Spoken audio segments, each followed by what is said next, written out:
Sometimes the only way to save yourself is to trust a complete stranger. Sometimes a single letter can change a life forever. In 1880s Montana, 28-year-old Fiona Sterling has lived under her cruel mother's control for 8 years since her father died. Every dream has been crushed, every hope dismissed with harsh words. When a traveling preacher mentions a cowboy seeking a wife, Fiona sees her only escape. She agrees to marry Garrett Webb, a man she's never met, whose gentle letters promise the kindness she's forgotten. Garrett appears to be a simple cowboy with rough hands and worn boots, but he's hiding a secret that could change everything. He's the heir to one of the biggest cattle empires in Montana. Fiona thinks she's marrying a poor rancher. She has no idea she's about to become one of the wealthiest women in the territory. But will her vengeful mother destroy this chance at happiness? Before we jump back in, tell us where you're tuning in from, and if this story touches you, make sure you're subscribed, because tomorrow I've saved something extra special for you. The winter wind cut through the thin walls of the Sterling homestead like a blade, carrying with it the bitter cold that had settled over the Montana territory for the past 3 months. Fiona Sterling pulled her father's old wool coat tighter around her shoulders as she knelt beside the dying embers in the stone fireplace, coaxing what little warmth she could from the meager pile of kindling. At 28, her hands bore the calluses and scars of a woman who had learned to work twice as hard for half the recognition, and her green eyes held a weariness that belonged to someone much older. "Fiona, where's my morning tea?" The harsh voice cut through the quiet morning like a whip crack. Constance Sterling's demands echoed from the bedroom where she had taken to spending most of her days since the autumn harvest had proven so disappointing. "You know I can't start my day without it. And here you are dawdling by that useless fire." Fiona closed her eyes for just a moment, drawing on the patience her father had taught her in the years before his death. She could almost hear his gentle voice, reminding her that kindness was a choice, not a reaction to how others treated you. But that wisdom grew harder to hold on to with each passing day under her mother's increasingly bitter rule. "Coming, mother," Fiona called back, rising from her knees and smoothing down her worn brown dress. The fabric had been patched so many times that finding the original material required careful examination, but she kept it clean and mended as best she could. Her father had always said that dignity wasn't about what you wore, but how you carried yourself, and she tried to remember that even when her mother's criticism made her feel smaller than dust. The kitchen held the lingering scent of yesterday's meager supper, beans and cornbread that had stretched to feed them both, though barely. Fiona had given her mother the larger portion, as always, claiming she wasn't hungry, even as her stomach had cramped with emptiness. Now, as she prepared the morning tea with leaves that had been used twice already, she wondered how much longer. Their supplies would last through the harsh winter. 8 years. 8 long years since her father had been thrown from his horse while checking the fence line during a sudden spring storm. Thomas Sterling had been the heart of their small family, the buffer between Fiona's gentle nature and her mother's sharp tongue. He had taught Fiona to read from his worn leather Bible, sharing stories of distant places and filling her imagination with possibilities beyond their struggling homestead. When he died, something had died in Constance as well, but instead of grief softening her edges, it had sharpened them into weapons she wielded daily against her daughter. "This tea tastes like dishwater," Constance complained as Fiona entered the dim bedroom. Her mother sat propped against pillows that had grown flat with age, her greying hair hanging in limp strands around a face that had once been considered handsome. "Can't you do anything right? Your father would be ashamed to see how useless you've become." The words hit their mark, as they always did. Fiona had heard variations of this criticism so many times that she had learned to absorb the blow without flinching visibly, but inside, the constant barrage had worn grooves in her spirit like water wearing away stone. She set the teacup on the bedside table and straightened the worn quilt. "I'll brew a fresh pot," she offered quietly. though they both knew the tea leaves were already stretched thin. "Don't bother. Nothing you do turns out right anyway."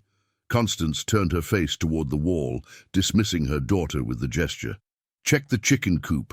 Those lazy birds probably haven't laid anything useful, just like everything else on this cursed place." Fiona made her way outside, grateful for the excuse to escape the suffocating atmosphere of the house. The Montana sky stretched endlessly overhead, painted in shades of grey that matched her mood. Snow crunched under her worn boots as she walked. The familiar path to the small chicken coop her father had built during better times. The birds huddled together for warmth, and she found only 2 eggs in the nesting boxes, barely enough for one person's breakfast, let alone 2. As she gathered the eggs in her apron, Fiona allowed herself a moment to remember what life had been like before. Her father had possessed an optimism that could find silver linings in the darkest storms. He would point out how the difficult winters made the spring wildflowers more precious, how the isolation of their homestead meant they could see every star in the vast sky. Together, they had planned improvements to the land, dreamed of expanding their small herd of cattle, and talked of the day when Fiona might find a good man to share her life with. Those dreams felt like stories from someone else's life now. The cattle had been sold off one by one to pay for basic necessities, and the land that had once held such promise now felt like a prison. Any young men in the territory who might have been suitable for courting had long since moved on to more prosperous areas, leaving behind only the memories of possibilities that had never quite materialized. The sound of approaching horses drew Fiona from her melancholy thoughts. She shaded her eyes against the winter glare and saw a familiar figure riding toward the homestead. Reverend Samuel Morrison had been making his circuit through the scattered settlements for nearly 2 decades, bringing news, mail, and spiritual comfort to the isolated families of the territory. His monthly visits had become one of the few bright spots in Fiona's otherwise monotonous existence. "Miss Fiona," the Reverend called out as he dismounted from his sturdy brown mare. His weathered face creased into a warm smile that reached his kind blue eyes. "I hope this cold snap is treating you and your mother well as can be expected." "Reverend Morrison," Fiona replied, grateful for the presence of someone who spoke to her with genuine kindness. "Mother is resting, but I'm sure she'd want to receive any news you might have." The Reverend nodded and reached into his saddlebags, withdrawing a small bundle of letters tied with string. "Actually, I have something rather unusual today, a letter addressed to you specifically." He handed her an envelope made of good quality paper with her name written in careful masculine handwriting. Fiona stared at the envelope in surprise. She received letters so rarely that the postmark might as well have been from another country. "I don't understand. Who would be writing to me?" "A young man from over in Milfield," Reverend Morrison explained, his eyes twinkling with something that might have been matchmaking mischief. "Garrett Webb. He's been corresponding with me about finding a wife, someone who values character over circumstances. I may have mentioned that I knew a fine young woman who embodied those very qualities." Fiona's heart began to beat faster as she turned the envelope over in her hands. The paper felt substantial, expensive, and the writing showed education and care. "You told him about me?" "I told him about a young woman of faith and character who had faced hardship with grace," the Reverend said gently. "A woman who deserved a chance at happiness with a man who would appreciate her true worth. Mr. Webb specifically asked for someone who wasn't seeking wealth or status, but rather a partner to build a life with." Before Fiona could respond, her mother's voice rang out from the house. "Fiona, who's out there? You know I don't like visitors disrupting our peace." The Reverend touched his hat brim politely. "I should pay my respects to your mother, but Fiona, read that letter when you have a quiet moment. Sometimes the Lord opens doors we didn't even know we were looking for." As they walked toward the house, Fiona clutched the letter against her chest, feeling as though she were holding a secret that could change everything. The paper seemed to pulse with possibility. with the promise of something beyond the endless cycle of criticism and drudgery that had become her life. Constance received Reverend Morrison with the brittle politeness she reserved for public displays, accepting his concern for her health while making subtle complaints about their circumstances and her daughter's shortcomings. Fiona prepared coffee with their last precious grounds, her mind racing with curiosity about the letter tucked safely in her apron pocket. After the Reverend departed with promises to return the following month, Fiona waited until her mother had settled in for her afternoon rest before retreating to the small alcove where her father's Bible and personal effects were kept.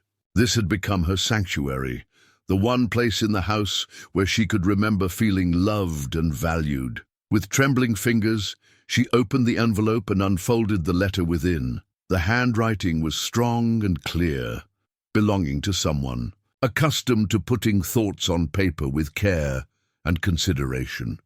"Dear Miss Sterling," the letter began, "Reverend Morrison has spoken of you with such respect and admiration that I find myself hoping you might be willing to correspond with a stranger who seeks to know your mind and heart. I'm a rancher here in Milfield, working cattle and trying to build something lasting on this land that God has blessed me with. I am 29 years old, a man of faith who believes that a life shared with the right partner is the greatest blessing heaven can provide. I seek not a housekeeper or a decoration, but a true companion who understands that real wealth lies in loyalty, kindness, and the strength that comes from facing life's challenges together. If you are willing to write back, I would consider it a privilege to learn more about the woman the Reverend describes as having a spirit that shines even in difficult circumstances. Respectfully yours, Garrett Webb." Fiona read the letter 3 times,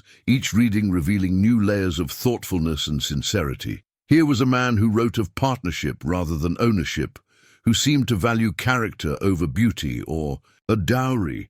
The letter felt like cool water to someone dying of thirst, offering hope she had almost forgotten how to feel. For the first time in years, Fiona Sterling allowed herself to imagine a different future. One where her days might be filled with purpose rather than criticism, where her efforts might be appreciated rather than dismissed. As the winter wind howled outside the thin walls of the homestead, she pressed the letter to her heart and dared to dream of spring.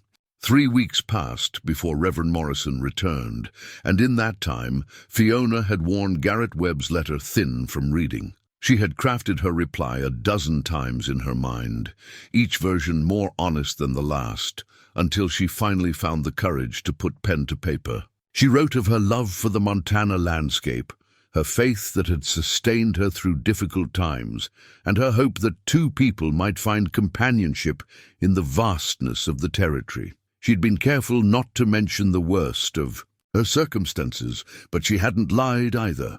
Now, as she watched the Reverend approach through the morning mist, her heart hammered against her ribs. In his saddlebags might be an answer that could change the course of her entire life, or the crushing silence that would tell her she had dared to hope for too much. "Miss Fiona," Reverend Morrison called out with his usual warmth. But there was something extra in his smile today, a barely contained excitement that made her pulse quicken. "I believe I have something that will interest you greatly." She accepted the envelope with hands that trembled slightly, noting immediately that this letter was thicker than the first, written on the same quality paper that spoke of someone with means beyond what she had known. The weight of it felt substantial, promising. "Mr. Webb asked me to tell you that your letter moved him deeply," the Reverend added quietly, glancing toward the house to ensure they weren't overheard. "He said it revealed a spirit that shines with exactly the kind of light he's been hoping to find." Fiona tucked the letter safely away, knowing that this time she would need to find an even more private moment to read it. Her mother had grown suspicious of the Reverend's visits, particularly when they resulted in Fiona's improved mood. Constance had always possessed an uncanny ability to detect and destroy anything that might bring her daughter joy. After the Reverend departed, Fiona waited until the afternoon, when her mother typically napped, then slipped away to the small barn where she could read in peace. The letter was indeed longer than the first, filled with careful questions about her dreams and aspirations, stories of his work with cattle, and his hopes for building something meaningful on his ranch. But it was the final paragraph that stopped her breath entirely. "Miss Sterling, I find myself in the unusual position of feeling I have come to know your heart through your words, though we have never met. If you are willing, and if the idea does not seem too forward, I would ask for your hand in marriage. I know this may seem sudden to those who believe in lengthy courtships, but I have learned that the heart recognizes truth when it finds it. I can offer you a home, protection, and a partnership built on mutual respect and growing affection. The Reverend has agreed to perform the ceremony if you consent, and I await your answer with hope and anticipation. Yours in earnest affection, Garrett Webb." Fiona read the proposal 3 times before the words fully settled in her mind. Marriage. To a man she had never seen, who offered everything she had dreamed of, but never dared to expect. The letter trembled in her hands as she tried to process the enormity of what was being offered. Escape from her mother's cruelty. A chance at the kind of partnership her parents had shared before grief had poisoned her mother's heart. But as she walked back toward the house, reality crashed over her like a cold wave. How could she possibly accept such an offer? What did she have to bring to a marriage except a reputation as an old maid and a lifetime of servitude to an ungrateful mother? What if Garrett Webb discovered that she was nothing special, just a worn-down woman with calloused hands and faded dreams? "Where have you been?" Constance's sharp voice cut through her thoughts as she entered the kitchen. Her mother stood by the window, her face twisted with the suspicion that seemed to be her permanent expression these days. "You've been acting strange lately, secretive. I don't like it." "I was checking on the animals, Mother," Fiona replied, slipping Garrett's letter deeper into her apron pocket. "The cold has been hard on them." "Don't lie to me, girl. I saw you talking to that meddlesome preacher again. What's he been filling your head with this time? More nonsense about God's plan and better days ahead?" Constance moved closer, her eyes narrowing as she studied her daughter's face. "You've got that look again, like you're thinking thoughts above your station."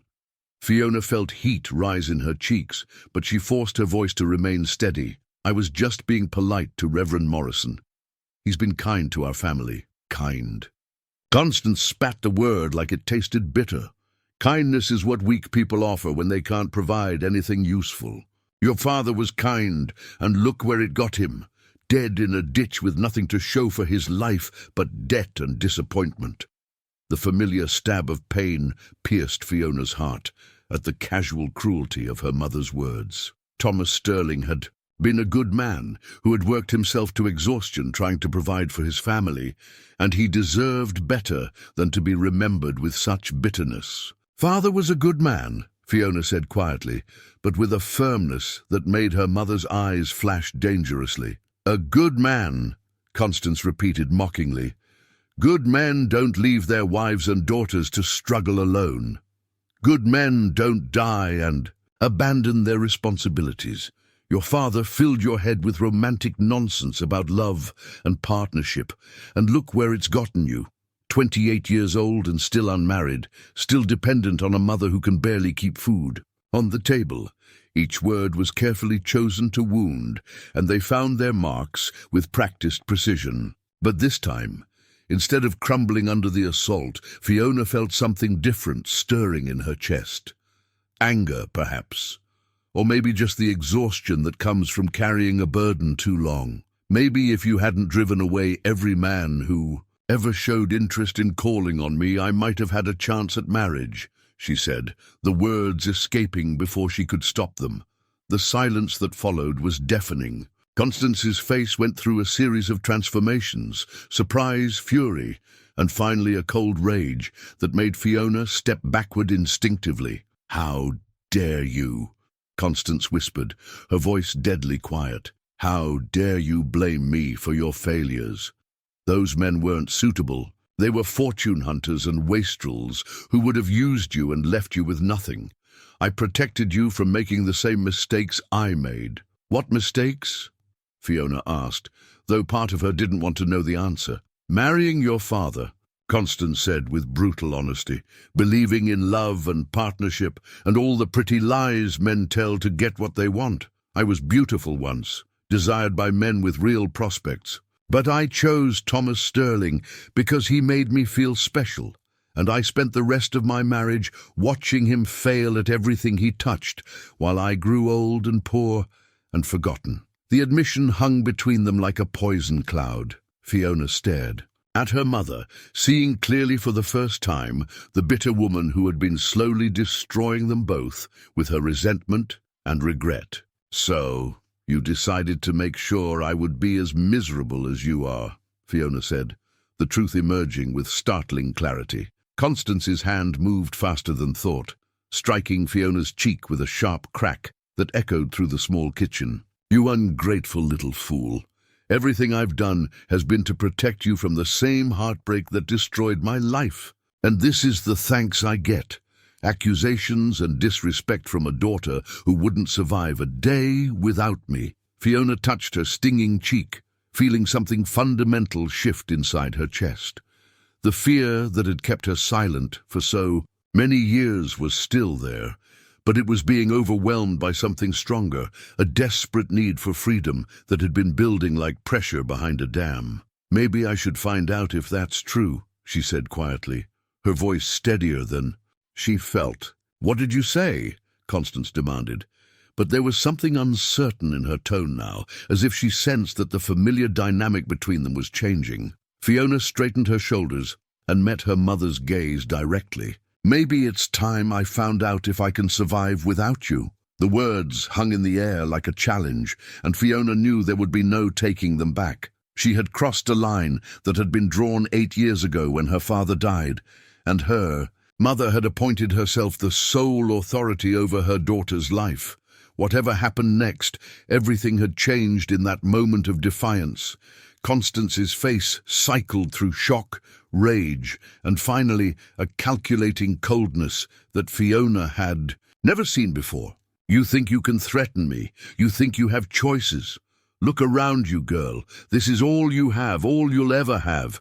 The sooner you accept that, the sooner you can stop torturing yourself with impossible dreams." But as her mother stormed from the kitchen, leaving Fiona alone with her burning cheek and racing heart, those impossible dreams felt more real than they ever had before. Garrett Webb's letter seemed to pulse with warmth against her chest, a reminder that somewhere out there was a man who believed she was worth choosing, worth building a life with. For the first time in 8 years, Fiona Sterling began to believe that her mother might be wrong about everything. That night, Fiona lay awake, listening to the wind howl around the homestead, her cheek still tender from her mother's slap.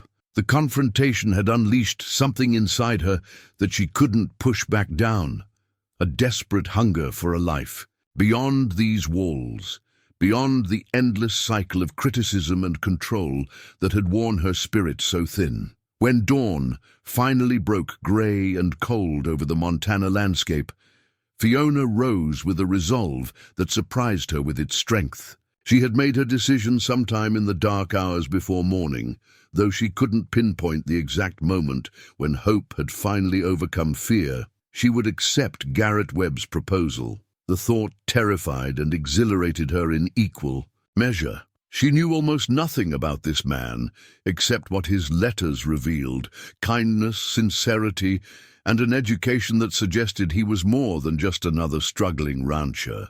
But even if he turned out to be everything her mother warned against, even if this choice led to heartbreak, it had to be better than slowly dying in this house where love had been replaced by resentment and dreams were treated as dangerous delusions. While her mother slept late, as had become her habit, Fiona gathered her writing materials and composed her response to Garrett's proposal. Her hand shook slightly as she wrote the words that would change her life forever. "Dear Mr. Webb, your proposal has given me hope that I had almost forgotten how to feel. Yes, I will marry you, though I confess the idea terrifies me as much as it thrills me.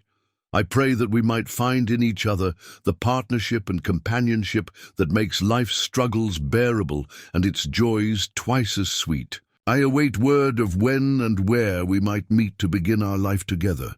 With anticipation and growing affection, Fiona Sterling. She sealed the letter with wax from a candle stub, her heart pounding so hard she was certain her mother would hear it from the next room. When Reverend Morrison arrived 3 days later, she was ready.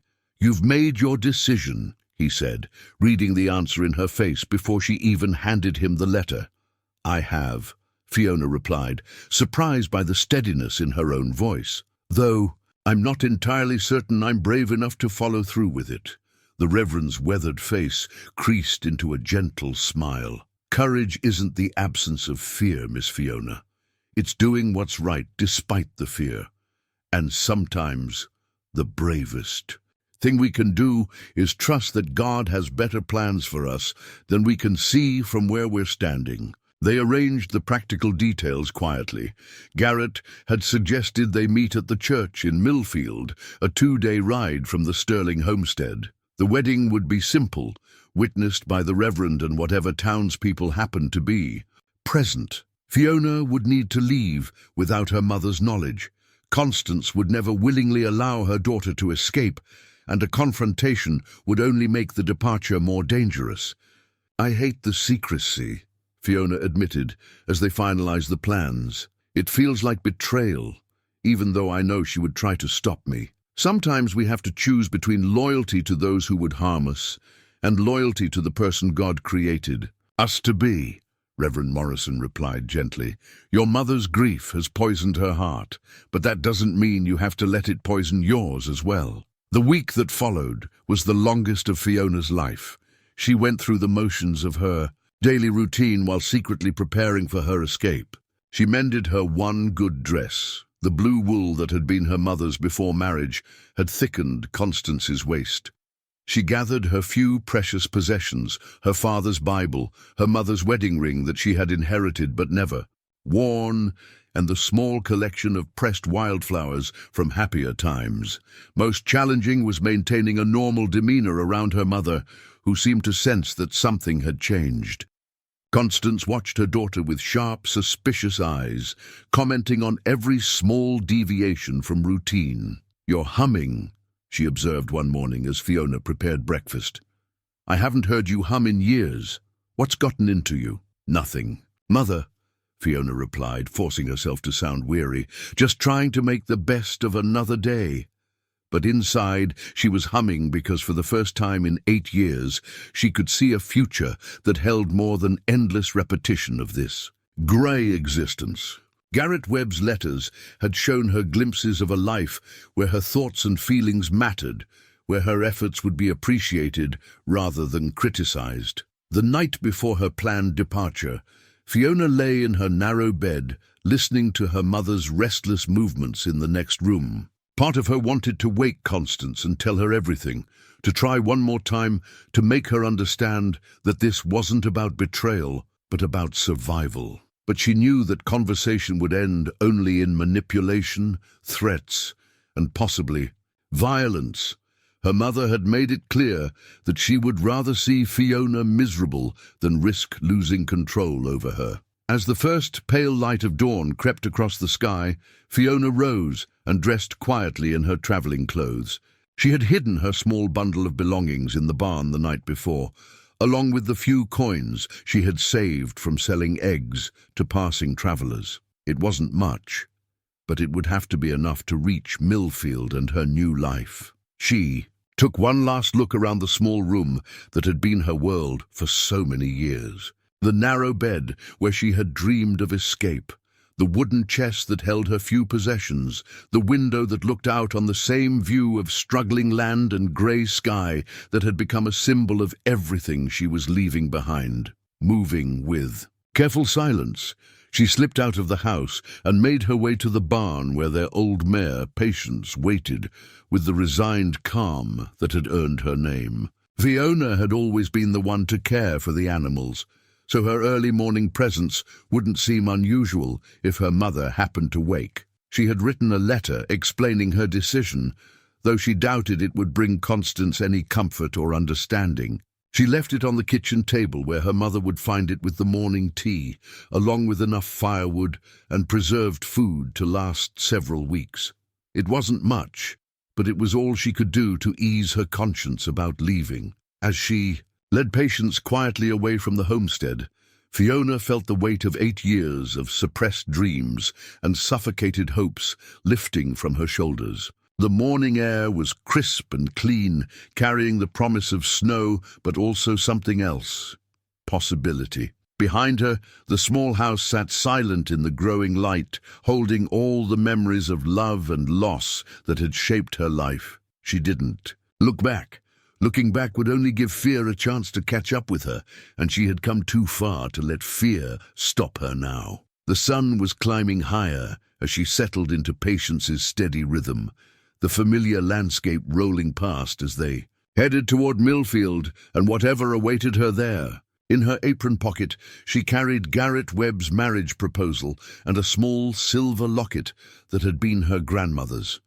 Her something old, something precious to carry into her new life. For the first time in years, Fiona Sterling was heading towards something instead of simply enduring what she had been given. And despite the fear that still flickered in her chest, that felt like the most beautiful kind of freedom she could imagine. The journey to Milfield took Fiona through country she had seen only from a distance, rolling hills dotted with hardy pine trees and valleys where spring creeks ran clear despite the winter cold. As Patience carried her steadily eastward, Fiona found herself noticing details she had never had reason to observe before. The way the morning light caught the frost on fence posts, the distant shapes of cattle moving like dark clouds across the landscape, the smoke rising from chimneys of homesteads where other families were beginning their daily routines. Everything felt heightened, more vivid, as if the act of choosing her own path had somehow sharpened her senses. Even her fear had a different quality now, less like the dull ache of despair she had carried for so long, and more like the bright, sharp awareness of someone standing at the edge of a precipice about to leap. She reached Milfield as the sun was setting on the second day, her body stiff from the long ride and her nerves stretched thin with anticipation. The town was larger than she had expected. A proper main street, lined with substantial buildings, horses and wagons, moving with the purposeful activity of a community that had moved beyond mere survival into something approaching prosperity. Tyre Church sat at the far end of the main street, its white steeple visible against the darkening sky. Reverend Morrison had arranged for her to spend the night at the boarding house run by Mrs. Adelaide Fletcher, a kindly widow who asked no uncomfortable questions about a young woman traveling alone. "You'll want a good night's rest," Mrs. Fletcher observed as she showed Fiona to a small but clean room on the second floor. "Tomorrow's a big day for you, I understand." Fiona nodded, touched by the gentle understanding in the older woman's voice. "I'm more nervous than I expected to be." "That's natural, dear. Marriage is always a leap of faith, but especially when you're marrying someone you haven't had the chance to know in the usual way." Mrs. Fletcher patted Fiona's shoulder with maternal warmth. "But Reverend Morrison speaks highly of Mr. Webb, and that's recommendation enough for most folks around." Here, that night, Fiona lay in the narrow bed, listening to the unfamiliar sounds of a busy town, horses and wagons on the street below, voices carrying from the saloon down the block, the distant sound of a piano playing a melancholy tune. She wondered what Garrett Webb was doing at this moment, whether he was as nervous as she was, whether he was having second thoughts about marrying a woman he knew only through letters. Sleep came fitfully, filled with dreams that alternated between hope and terror. In some, she found herself in a beautiful home with a kind husband who valued her thoughts and appreciated her efforts. In others, she discovered that Garrett Webb was no different from her mother, another person who would seek to control and diminish her until she disappeared entirely. Morning arrived grey and cold, with snow falling in light, scattered flakes that dusted the streets and buildings of Milfield with white. Fiona dressed carefully in her blue wool dress, braiding her dark hair and pinning it up in the style her mother had always criticized as too youthful. Today, she decided, she would wear her hair however she pleased. Mrs. Fletcher provided a simple breakfast and wished her well, refusing payment with the gentle insistence that hospitality was a privilege, not a business transaction. As Fiona walked toward the church, she felt the weight of the small bundle containing all her worldly possessions, so little to show for 28 years of life, but somehow that seemed appropriate for someone starting over. The church was a simple wooden building with clear glass windows that let in the pale winter light. Reverend Morrison was waiting inside, arranging flowers that some thoughtful person had brought despite the season. He smiled when he saw her, but she detected nervousness in his manner as well. "Mr. Webb isn't here yet," he said gently, "but I expect him any moment." "How are you feeling, my dear?" "Terrified," Fiona admitted with a shaky laugh, "but determined." "That's exactly how you should feel," the Reverend replied. "Anyone who wasn't afraid of such a momentous step would be a fool, and you're many things, but never that." They waited in comfortable silence, listening to the sounds of the town waking up outside. Fiona found herself studying the simple wooden cross that hung behind the altar, remembering her father's faith and the quiet strength it had given him, even in difficult times. She whispered a small prayer for wisdom and courage, and for the hope that this choice would lead to the happiness she had almost stopped believing was possible. The church door opened with a soft creak, and Fiona's heart stopped completely. Garrett Webb was nothing like what she had imagined from his letters.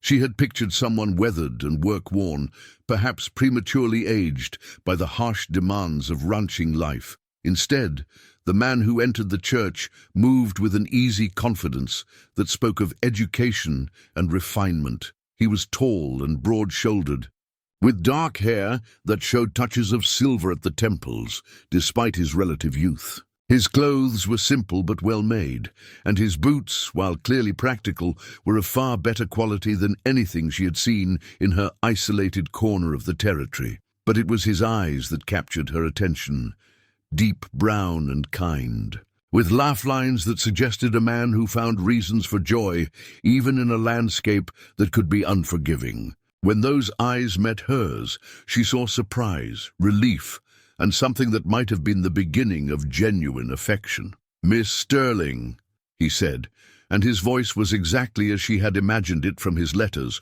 warm and steady, with the slight roughness that came from years of calling directions across wide pastures. "I'm Garrett Webb. You're even more beautiful than I dared to hope." Fiona felt heat rise in her cheeks at the compliment, unused to being spoken to with such obvious appreciation. "Mr. Webb, thank you. You're very kind." He stepped closer, and she caught the scent of leather and something else, soap that smelled expensive, not the harsh lye soap she was accustomed to. Everything about him suggested prosperity, beyond what a simple rancher might achieve. But she pushed that observation aside. Perhaps he was simply more successful than she had assumed, or more careful with his appearance than the men she had. "Doan, are you ready?" Reverend Morrison asked gently, and Fiona realized that this was the moment, no more time for doubt or second-guessing. She looked into Garrett Webb's kind eyes and saw her future waiting there, uncertain but full of possibility. "Yes," she said, surprised by the steadiness in her voice.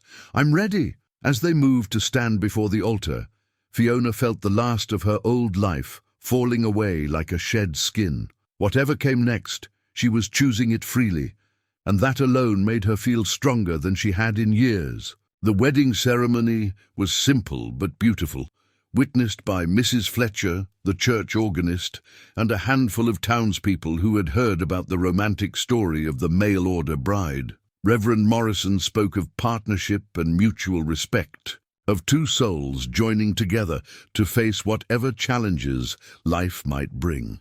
When Garrett slipped the plain gold wedding band onto Fiona's finger, she felt as though she were putting on a new identity, along with the ring. "You may kiss your bride," the Reverend announced with a warm smile, and Garrett leaned down to press a gentle kiss to Fiona's lips. It was her first kiss, soft and careful, lasting just long enough to feel real, but not so long as to embarrass her in front of their small audience. "Mrs. Webb," Garrett said quietly as they stepped apart, and the sound of her new name sent a thrill through her that she hadn't expected. The townspeople offered their congratulations with genuine warmth, and Mrs. Fletcher pressed a small wrapped bundle into Fiona's hands. "A little something for your new home, dear. Every bride needs something special to start her married life." As they prepared to leave for Garrett's ranch, Fiona noticed several things that struck her as unusual. Garrett's horse was a magnificent bay stallion with breeding that was clearly superior to anything she had seen before. The wagon he had brought for her belongings was well made and equipped with details that spoke of both quality and expense. Most telling of all was the way people in town treated him, with a respect that went beyond mere politeness into something approaching deference. "You're well regarded here," she observed as they rode out of Milfield together, she on her Fateful. Patience, while he rode the impressive stallion alongside the wagon. Garrett glanced at her with what might have been wariness. "I try to be a good neighbor. In country like this, we all depend on each other." It was a reasonable answer, but something in his tone suggested there was more to it than simple neighborliness. Fiona filed the observation away, reminding herself that she was still learning about this man who was now her husband.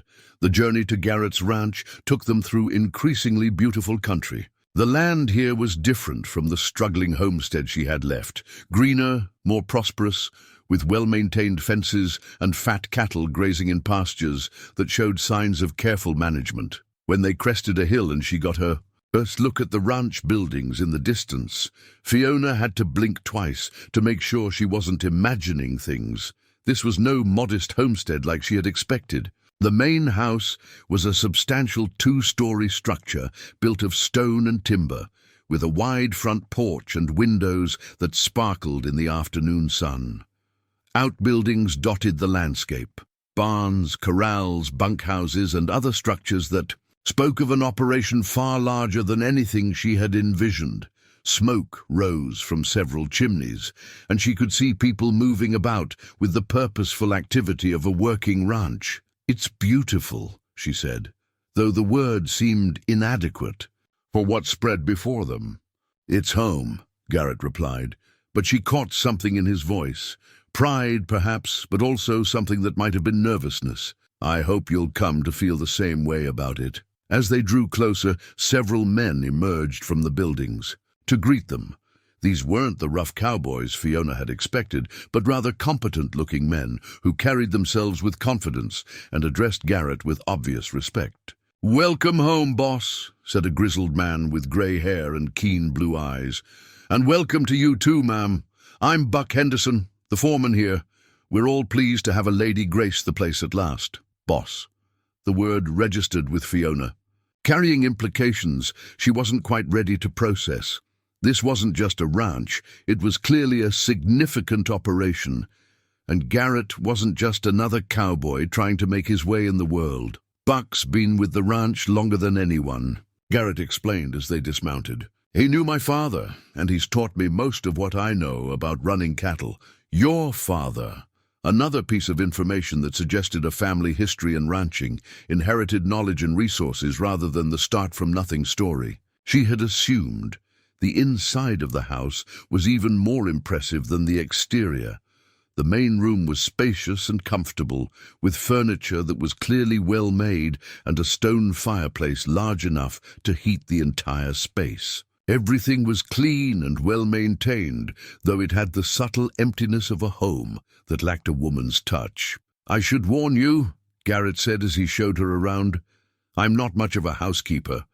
I've been managing with help from Mrs. Carson in town, but having someone to make this place a real home again, that's something I've been looking forward to more than I can say." Again, the word caught Fiona's attention. Had there been another woman here before? A wife who had died, perhaps, or someone else who had left?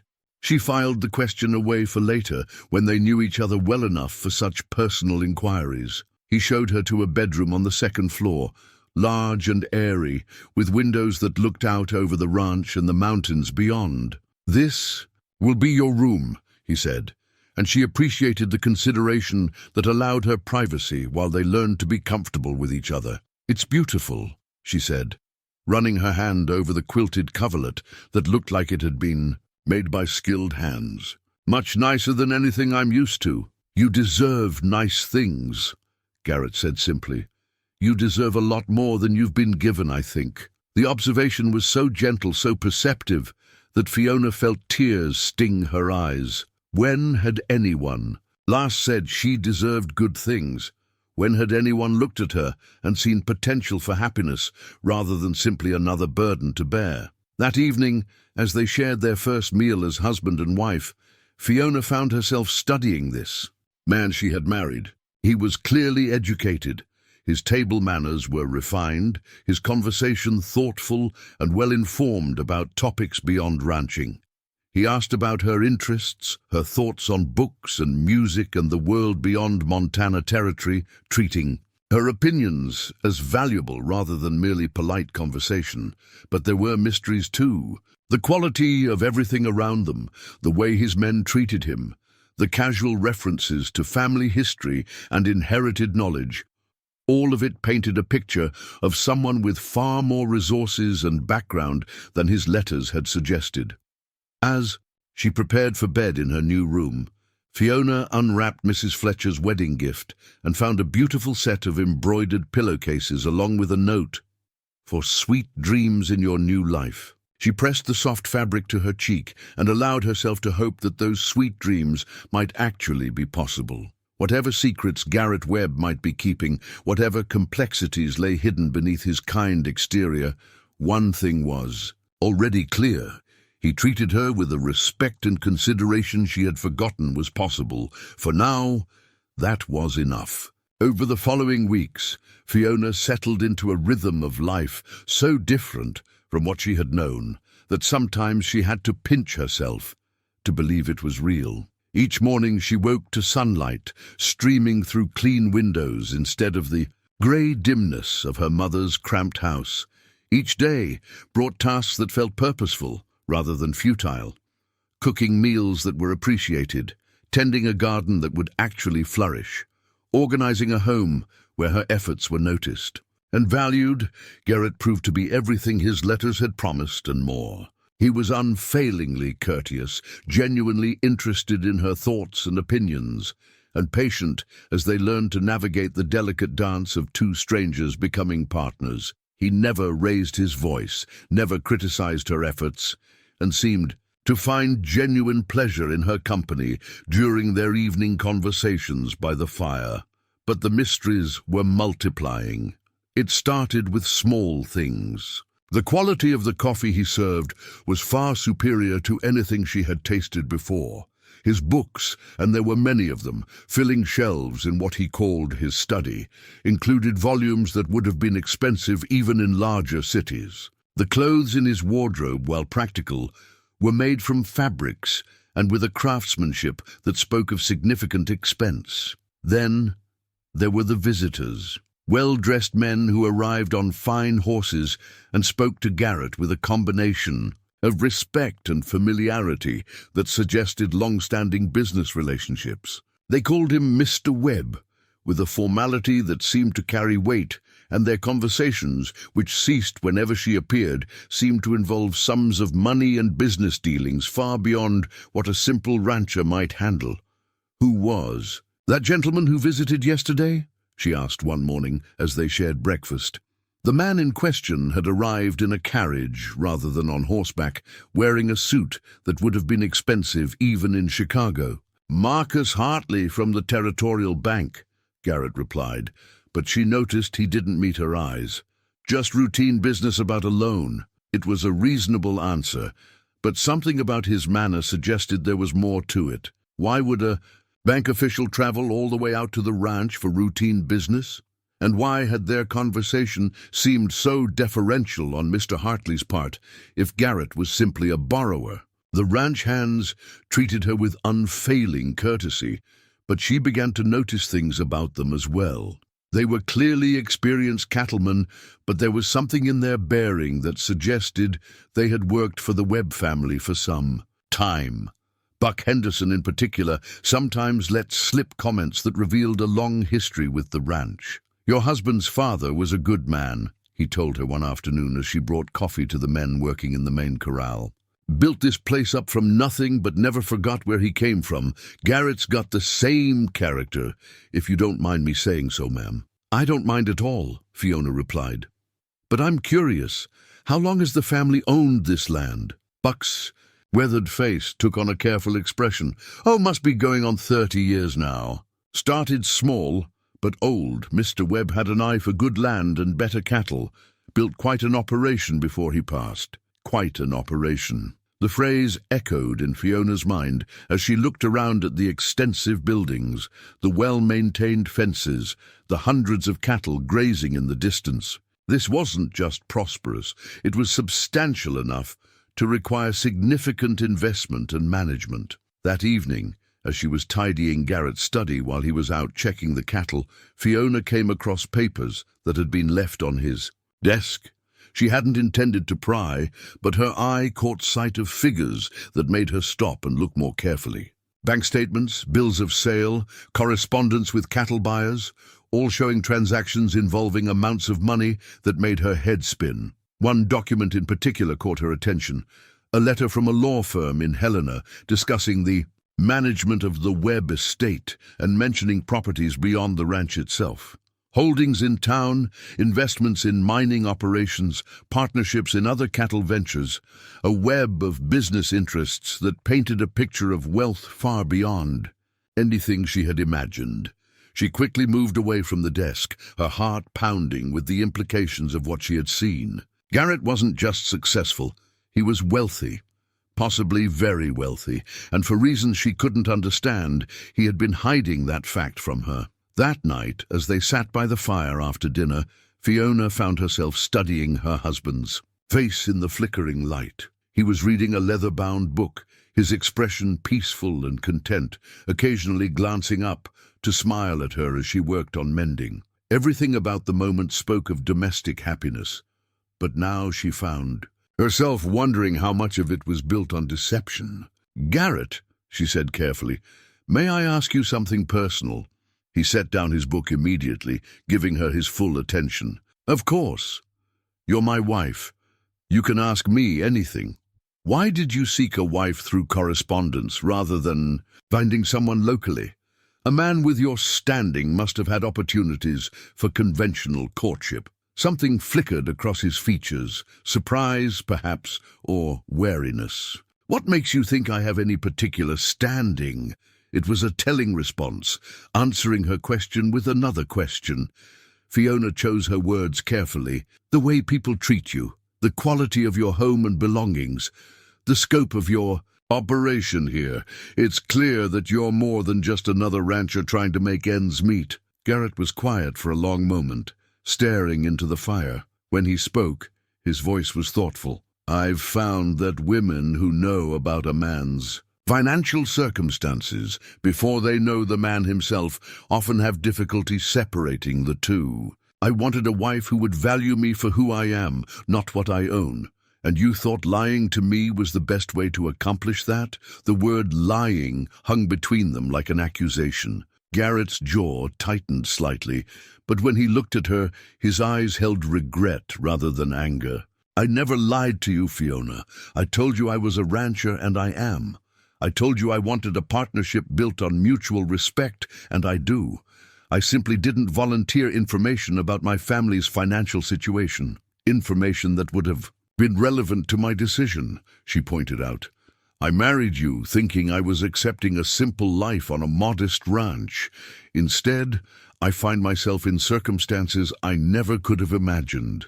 Are you disappointed?" The question was quiet, vulnerable, in a way that made her realize how much her answer mattered to him. Fiona considered the question seriously. Was she disappointed?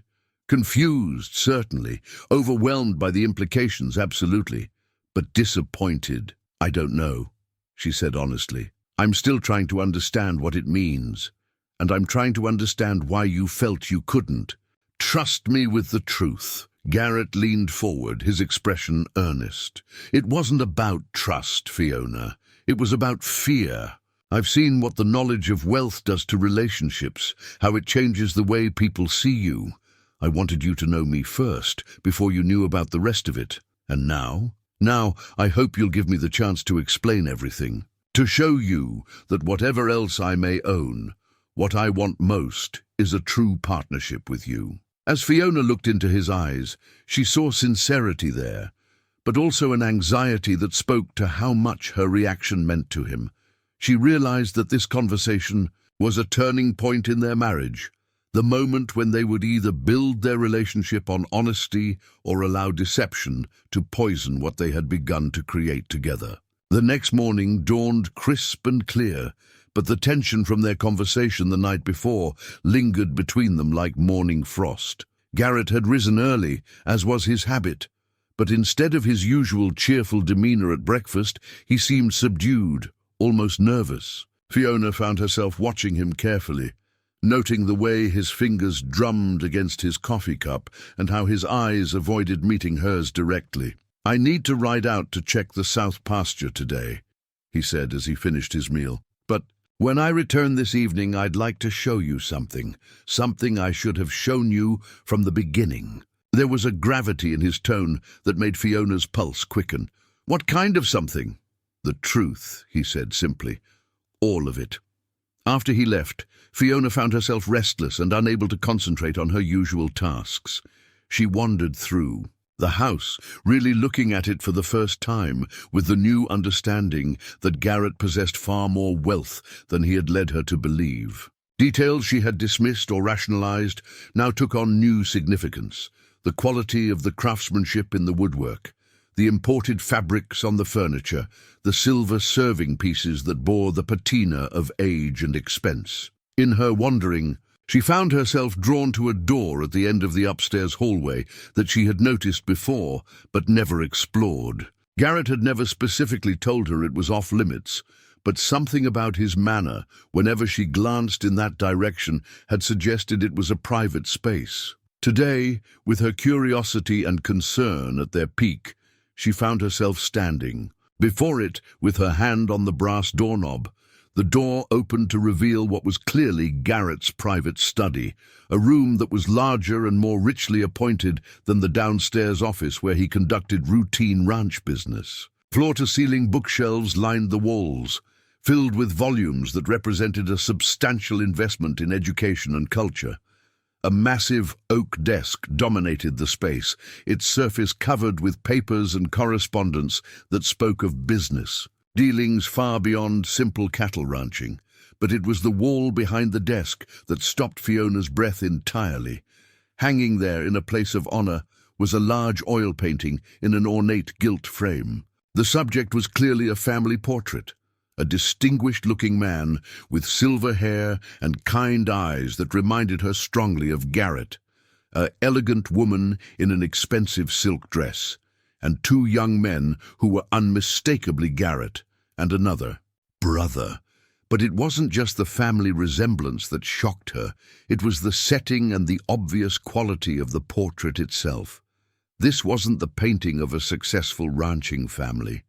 This was the portrait of wealthy aristocracy, the kind of family that owned not just substantial property, but wielded influence across entire territories. The clothing, the formal poses, the elaborate background depicting vast lands and impressive buildings, everything about it spoke of generational wealth and social position. At the bottom of the frame, an engraved brass plate bore the inscription, "The Webb family of Montana Territory, Samuel Webb, Catherine Webb, Garrett Webb, and Jonathan Webb, 1875. Fiona sank into the chair before the desk, her legs suddenly unable to support her as the full implications crashed over her. This wasn't about a successful rancher hiding modest prosperity.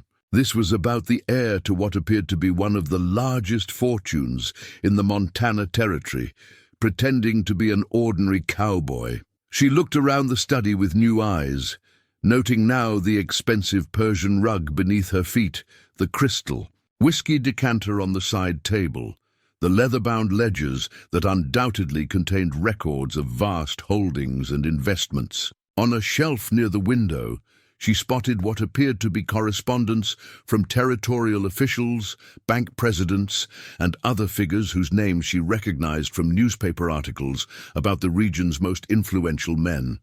With trembling hands, she opened one of the ledgers and found herself staring at columns of figures that represented more money than she had ever imagined existing in one place.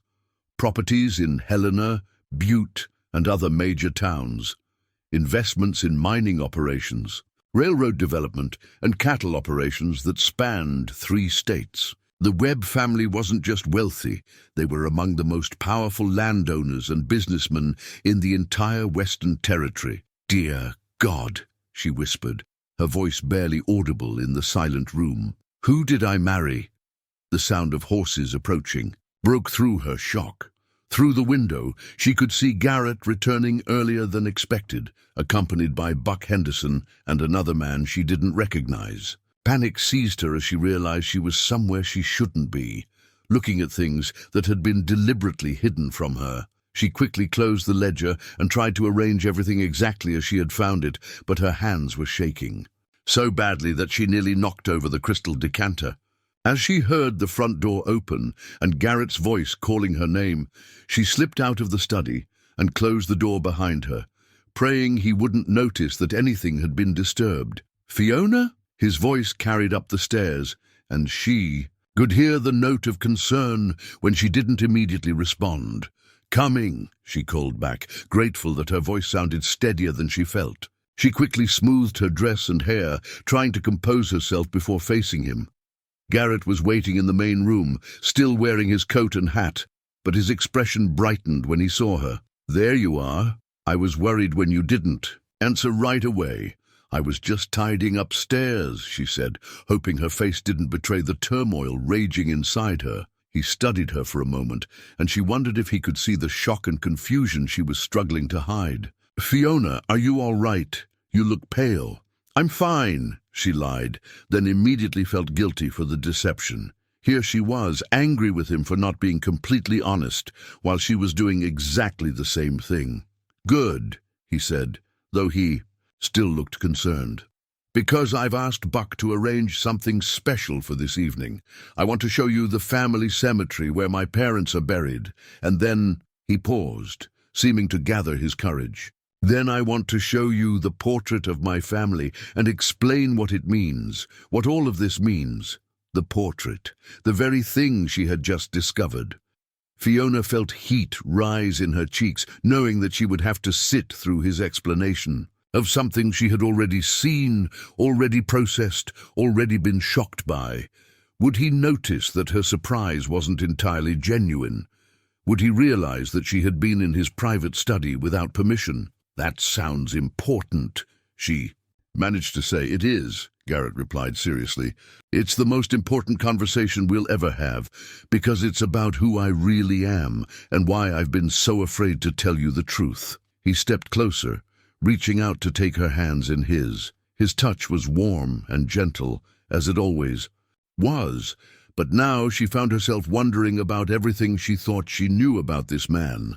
How could someone with such vast wealth and social position have seemed so genuine in his desire for simple partnership? How could someone who commanded the respect of territorial officials and bank presidents have appeared so humble and unassuming? "Fiona, I need you to know that whatever else you learn about me tonight, the most important truth hasn't changed. I married you because I believe we can build something real together, something based on who we are rather than what we own. I married you because in your letters I found a kindness and strength that I've been searching for my entire life." Looking into his eyes, she could see the sincerity there, the genuine affection that had been growing between them over the past weeks, But she could also see the anxiety, the fear that his revelation might change everything between them. "I understand," she said quietly, though she wasn't sure she understood anything anymore. "Tonight," he promised, "no more secrets between us. You'll know everything, and then you can decide if the man I really am is someone you can build a life with." As he released her hands and headed upstairs to change clothes, Fiona sank into a chair by the window and stared out at the vast expanse of land that apparently belonged to her husband.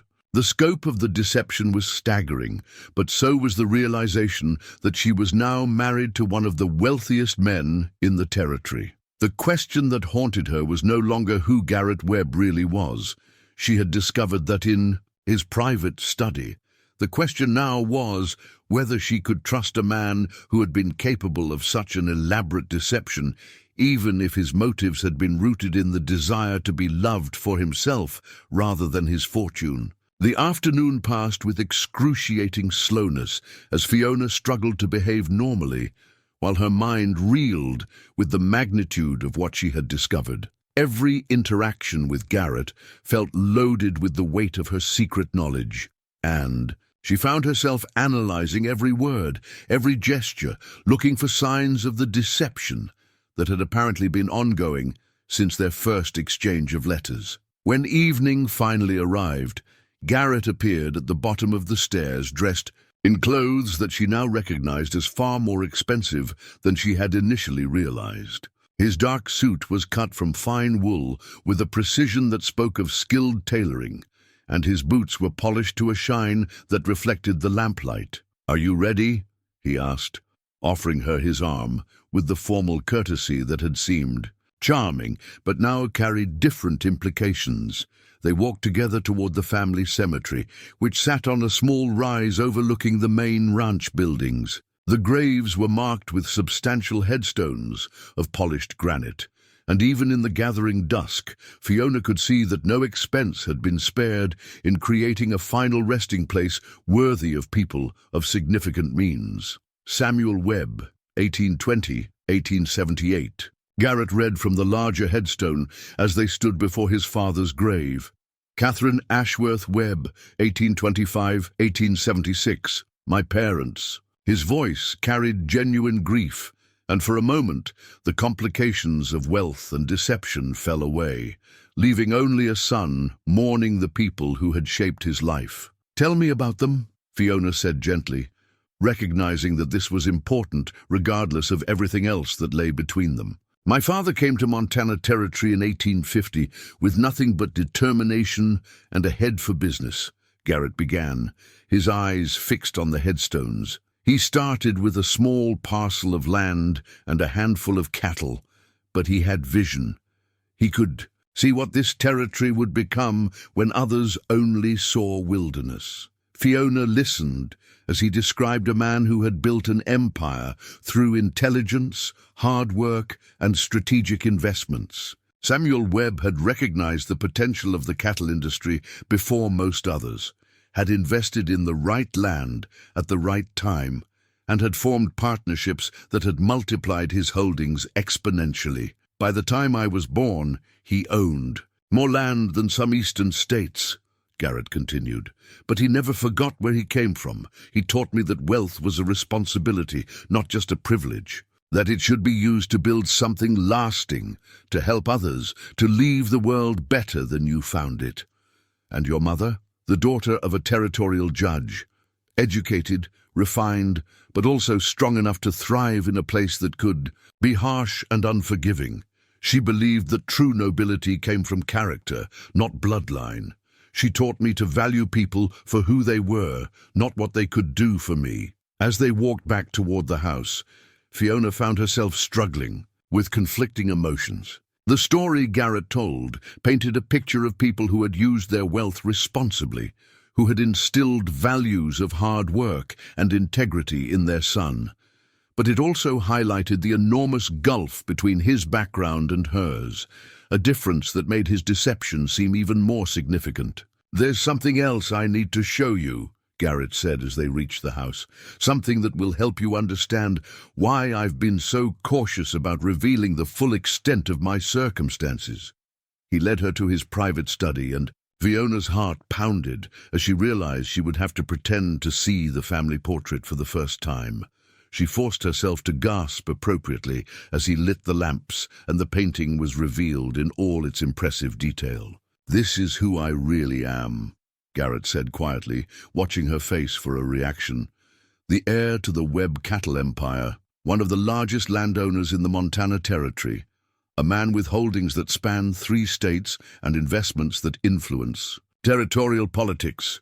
Fiona stared at the portrait, allowing herself to show the shock she had felt earlier, while being careful not to reveal that this wasn't entirely new information. "I don't understand. Why would you hide this from me? Why would you present yourself as just another rancher?" Garrett moved to the window, staring out at the landscape that apparently belonged to him for miles in every direction. "Because I learned early that wealth changes how people see you. When I was younger, I was courted by women who saw dollar signs instead of a person. I was befriended by men who wanted access to my family's influence. I was never certain whether people cared about Garrett Webb the man, or Garrett Webb the heir to a fortune." He turned back to face her, his expression vulnerable in a way she had never seen before. "When I decided I wanted to marry, I resolved to find someone who would value me for who I am, not what I own. Someone who would choose to build a life with me, even if it meant struggling on a modest ranch." "So you lied to me." "I omitted information," he corrected gently. "Everything I told you about wanting a partnership, about valuing character over circumstances, about building something meaningful together, all of that was true. I just didn't mention that we'd be building it with resources you didn't know existed." Fiona sank into the chair before his desk, overwhelmed by the implications of what he was telling her. "Do you have any idea what this means for me? I married you thinking I was choosing a simple life, accepting the challenges of being a rancher's wife. Instead, I find myself—" She gestured helplessly at the elegant study around them. "I don't even know what I find myself as." "You find yourself as my wife," Garrett said firmly. "Nothing else has to change, unless you want it to. We can live simply, focus on the ranch, build the kind of life you thought you were choosing. The money doesn't have to define us." Before Fiona could respond, the sound of approaching horses interrupted their conversation. Through the window, she could see Buck Henderson riding hard toward the house, followed by 2 other men. Even in the lamplight, she could see the urgency in their movements. Garrett frowned and moved to the window. "Something's wrong. Buck wouldn't ride that hard unless it was important." They hurried downstairs to meet the riders, and Buck's grim expression confirmed that the news wasn't good. "Boss, we've got trouble," he said without preamble. "There's a woman in town asking questions about Mrs. Webb. Says she's her mother and she's come to take her home." Fiona felt the blood drain from her face. Her mother. Somehow, Constance Sterling had tracked her down, had found her way to Milfield, and was making inquiries about her daughter's whereabouts. The life she had worked so hard to escape was reaching out to drag her back. "What kind of questions?" Garrett asked, his voice sharp with concern. "Claims her daughter was kidnapped. Taken against her will by some fortune hunter," Buck replied, his weathered face grim. "She's got the sheriff's ear and she's talking about annulling the marriage, saying the girl wasn't of sound mind when she consented." Fiona's knees nearly buckled as the implications hit her. Her mother wasn't just trying to find her. She was trying to destroy her marriage, to drag her back to the life of misery and control that had driven Fiona to desperate measures in the first place. "She can't do that," Fiona whispered. But even as she said it, she wondered if it was true. What legal rights did she have as a married woman? What claims could her mother make on her? "Actually, she might be able to," Garrett said grimly, "if she can convince a judge that you were coerced, or that you weren't competent to make the decision. She could potentially have the marriage annulled. And if she succeeds, I'd have to go back with her," Fiona finished, the words tasting like Ashes in her mouth. "Not if I have anything to say about it," Garrett said firmly. His entire demeanor had changed, and for the first time, Fiona saw a glimpse of the man who commanded vast holdings and wielded significant influence. "Buck, send word to my attorney in Helena immediately. Have him come here first thing in the morning, and tell him to bring documentation of our legal standing." "Yes, sir," Buck replied, clearly relieved to have concrete orders to follow. "And send someone to town to keep an eye on Mrs. Sterling's activities. I want to know who she's talking to and what she's saying." As Buck and the other men rode off to carry out his instructions, Garrett turned to Fiona with an expression of grim determination. "Fiona, I need you to tell me everything about your relationship with your mother. Everything about why you left, what she might say to discredit you, what arguments she might use to convince people that our marriage isn't legitimate." Fiona felt a familiar fear creeping up her spine. The same terror that had controlled her for 8 years under her mother's roof. Constance Sterling was a master manipulator, capable of twisting truth until it served her purposes. She would paint herself as a concerned mother trying to rescue her daughter from a fortune hunter, while casting Fiona as a naive girl who had been taken advantage of. "She'll lie," Fiona said quietly. "She'll say whatever she thinks will get me back under her control, and she can be very convincing when she wants to be. Then we need to be more convincing," Garrett replied. "We need to show that our marriage is based on genuine affection and mutual choice, not coercion or deception." The irony of his words wasn't lost on either of them. Here they were, trying to prove the legitimacy of a marriage that had been built on his deception about his true circumstances, preparing to face a woman who would use any weakness against them. "Garrett," Fiona said slowly, "if my mother discovers who you really are, if she learns about your wealth, she'll claim I manipulated you for my own purposes," he finished grimly. "That I used my resources to trick you into marriage." They stared at each other across the lamplight, both understanding that the revelation of his true identity, which should have been the beginning of complete honesty between them, had instead become a weapon that could destroy everything they had begun to build together. The battle for Fiona's freedom was about to begin, and they would have to fight it with a relationship that was still finding its footing on the uncertain ground between truth and deception, between the people they had presented themselves as and the people they really were. The next morning brought Garrett's attorney from Helena, a distinguished man named Theodore Whitman, who carried himself with the authority of someone accustomed to handling the legal affairs of the territory's most influential families.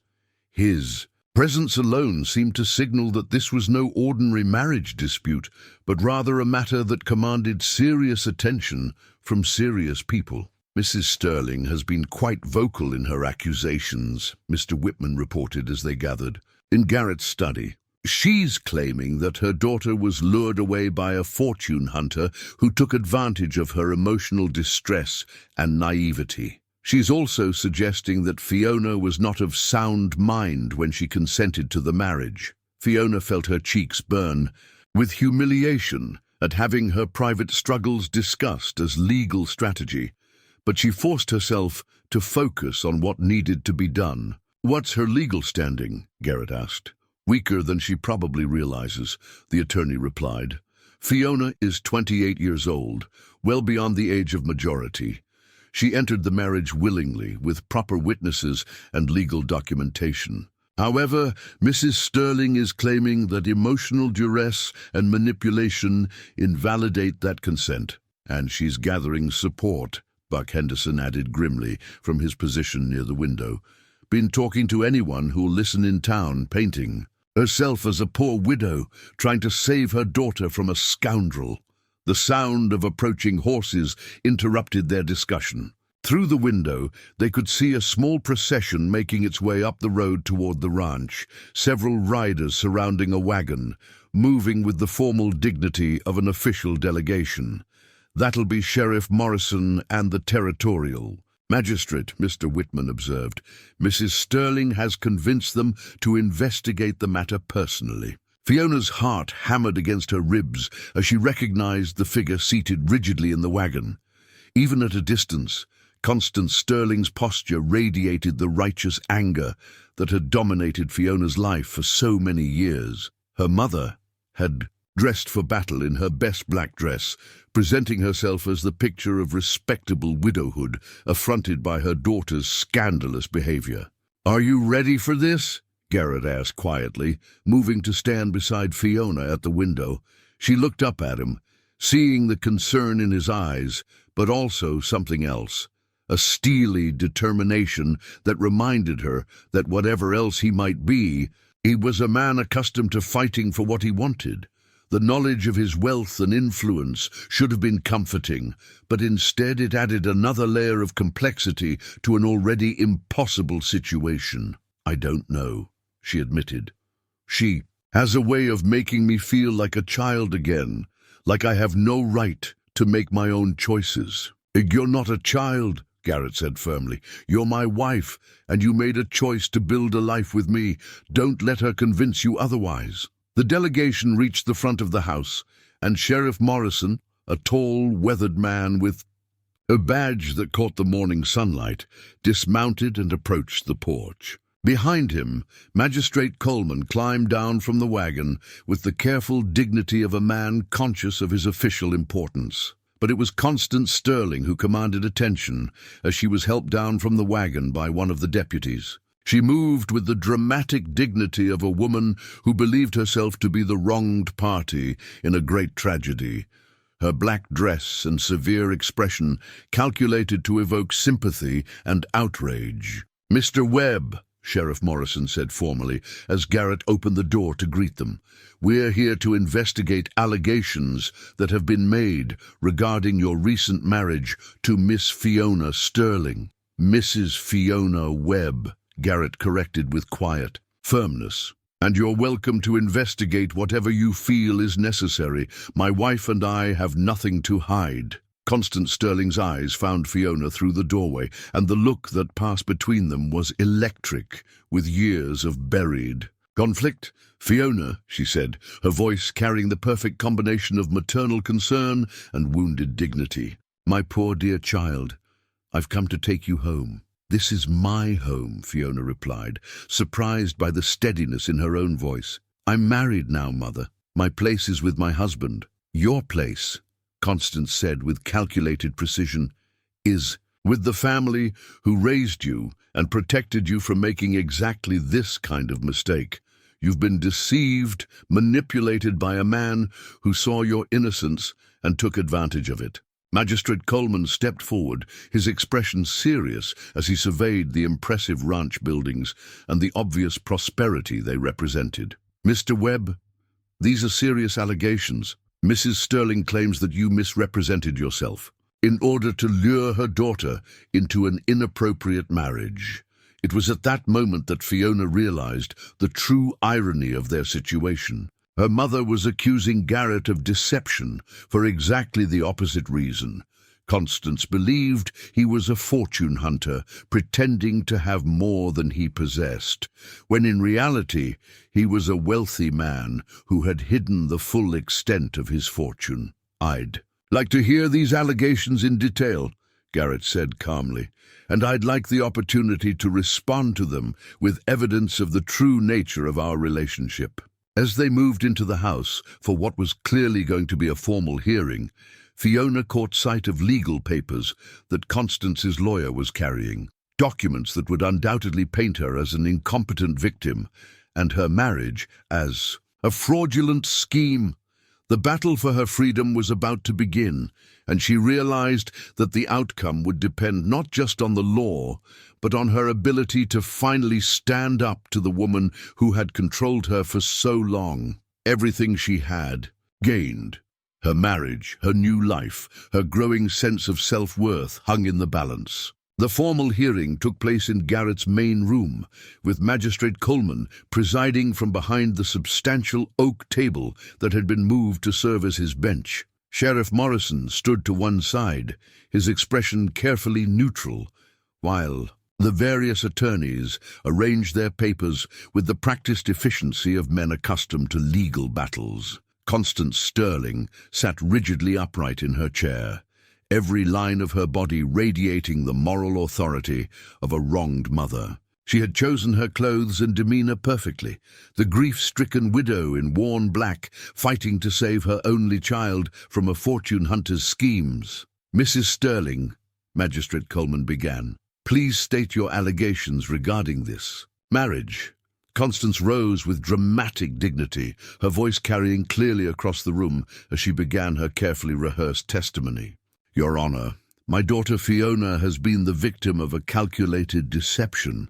She was approached by this man through fraudulent correspondence, lured away from her family home under false pretenses, and married before she could fully understand the nature of the trap that had been set for her. Fiona felt the familiar chill of her mother's manipulation, the way Constance could twist truth until it served her purposes. Every word was calculated to paint Fiona as helpless and Garrett as predatory. Furthermore," Constance continued, "my daughter has been emotionally fragile since her father's death 8 years ago. She has lived a sheltered life and lacks the experience necessary to recognize when she is being manipulated by a man with questionable motives." "What evidence do you have of these questionable motives?" Magistrate Coleman asked. Constance's lawyer, a thin man with sharp features, stepped forward with a folder of documents. "Your Honor, we have evidence that Mr. Webb specifically sought out young women from struggling families, presenting himself as a humble rancher while concealing his true intentions. This pattern suggests deliberate predation on vulnerable women." Fiona's heart sank as she realized how her mother had managed to twist the circumstances of their correspondence. The very thing that had made Garrett's proposal so appealing, his apparent simplicity and honesty, was being presented as evidence of deception. "Mr. Webb," Magistrate Coleman said, turning his attention to Garrett, "how do you respond to these allegations?" Garrett rose with calm dignity, and for the first time since learning of his true identity, Fiona saw him fully inhabit the authority that came with his position. "Your Honor, I can provide documentation of my correspondence with Mrs. Webb, as well as testimony from Reverend Morrison, who facilitated our introduction. At no point did I misrepresent myself or my intentions." "But you did conceal the extent of your wealth," Constance's lawyer interjected. "You presented yourself as a simple rancher when in fact you are heir to one of the largest fortunes in the territory." The room fell silent as the implications of this statement registered. Fiona saw Sheriff Morrison's eyebrows rise in surprise, while Magistrate Coleman leaned forward with new interest. "Mr. Webb," the magistrate said slowly, "is this allegation accurate? Are you indeed the heir to the Webb cattle empire?" Garrett met his gaze directly. "I am. And yes, I did not volunteer that information in my initial correspondence with Mrs. Webb." "There," Constance exclaimed triumphantly, "he admits to deception. He deliberately concealed his true circumstances in order to manipulate my daughter." "Actually," Garrett's attorney interjected smoothly, "my client's wealth makes the allegations even more absurd. Why would a man with vast holdings and numerous opportunities for advantageous marriage need to deceive a young woman into accepting his proposal? If anything, his failure to mention his wealth suggests that his motives were genuine rather than mercenary." Fiona watched this legal chess match with growing dread, realizing that her life was being debated as though she had no voice in the matter. Both sides were presenting arguments about her competence, her choices, her ability to determine her own fate, while she sat silent like a child whose future was being decided by adults.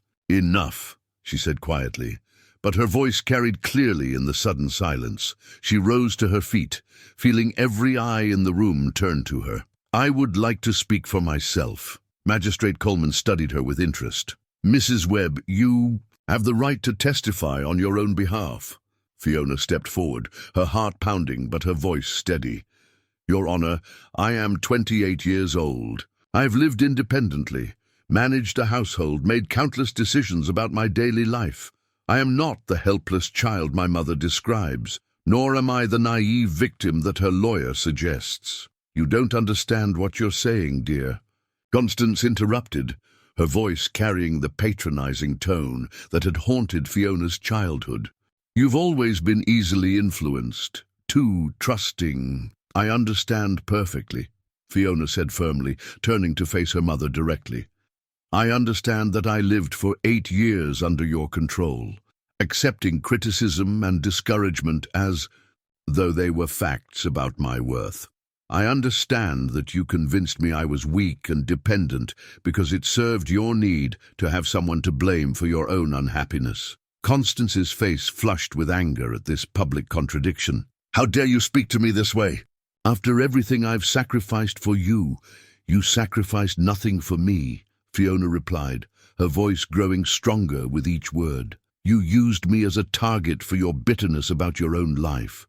You destroyed every opportunity I had for happiness because you couldn't bear to see me succeed where you felt you had failed. The room was utterly silent now, everyone recognizing that they were witnessing something far more profound than a legal dispute. This was a daughter finally finding her voice after years of enforced silence. I married Garrett Webb because I chose to, Fiona continued, looking directly at Magistrate Coleman. Not because I was deceived or manipulated, but because I recognized in him the possibility of a partnership based on mutual respect. Yes, he concealed the extent of his wealth, but he did so to ensure that I was choosing him as a person rather than as a provider. That shows consideration for my feelings, not disregard for them. She turned back to her mother, whose expression had shifted from righteous anger to something approaching panic as she realized she was losing control of the narrative. I will not be returning to your house, Mother. I will not resume a life where my thoughts and feelings are dismissed as worthless. I am married to a good man who values me as a partner, and no legal proceeding will change that truth. The declaration hung in the air like a battle cry, and Fiona realized that she had finally done what she should have done years ago. She had chosen herself over her mother's need for control.